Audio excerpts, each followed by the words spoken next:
Hi, my name is Annalisa Hunter. I'd like to share a God moment with you. When I was in high school, I got to be an exchange student for a year and I lived in Europe.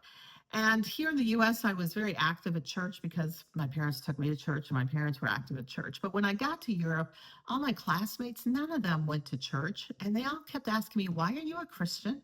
Why do you go to church? What's this whole God thing you're doing?" And it really rattled me.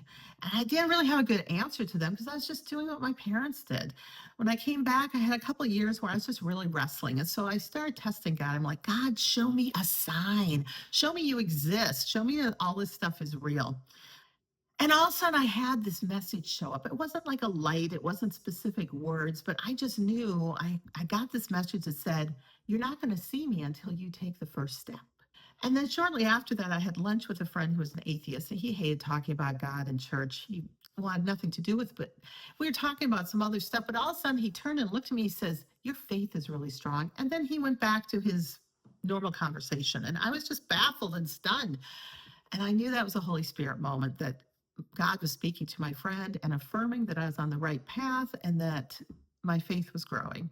And so I didn't have all the answers after that, but I kept going, and I have been blessed with God's faith ever since.